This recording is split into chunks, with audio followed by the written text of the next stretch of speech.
Welcome back, traders. This is our Gold Weekly Review. My name is Angelo Zittis, and this week's title is Gold Moving to 1550? Gold prices have been on the uprise since last week, the 19th of September, indicating some fundamental or financial data may have increased risk in the markets. Yet, gold seemed to stabilize in the sessions yesterday and today, and this report aims to explain what maintains bullion at the high prices it is trading at currently. Our first point is Greenback vs gold. First, we'll start with the relationship the precious metal has with the US dollar. Traditionally, the relationship has been adverse, meaning the two instruments move in the opposite direction of each other. However, monitoring the dollar index, an indication of the greenback's power against other major currencies, we can observe that the currency has been very strong lately. Bullion has been equally strong, as we noted in the introduction, so they're basically moving in an uptrend together, leading us to the conclusion that gold drivers could be matters that are not related so much with the US and its economic circumstances. Our second point is central bank interest rate decisions. Last week, various central bank interest rate decisions took place around the world. In a total, we had 3 rate cuts. 3 banks remained on hold, while only one hiked rates. In more detail, the US Federal Reserve, along with the People's Bank of China and the Central Bank of Brazil, cut rates last week. On the other hand, the Bank of Japan, Bank of England, and Swiss National Bank remained on hold, while the only bank that very surprisingly hiked rates was Norges Bank. We say surprisingly because they seem to be the exception of the rule for the time being, providing some confidence in the financial markets. In any case, the information we receive from the above-mentioned interest rate decisions is very important. The most important central banks, which have the most influence globally and have the most cash circulation to maintain their activities, are unquestionably the US Federal Reserve and the People's Bank of China. Both of them cut rates after most information provided indicates some economic slowdown in their economies for the time being. This is also the reason that the banks made the rate cut in the first place. They aim to control further risks in their economies, while at the same time they aim to support economic expansion, which could be lacking at the moment. Our view is that the decision to cut rates could be an indication of increased financial risks in the largest economies of the world, and that gold market could be reflecting these risks currently.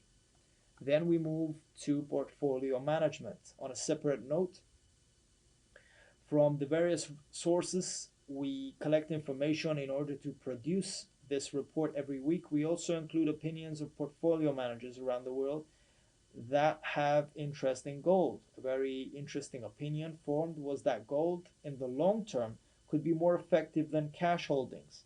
The opinion is based on the view that central banks could be looking for ways to minimize cash use in the long term. However, regarding the short term, cash could be more effective. So the general concept is that a portfolio based on a long-term plan, let's say for the next 20 years, could keep a small percentage exclusively invested in gold as a hedge instrument against various risks, or in order to appreciate in the long term.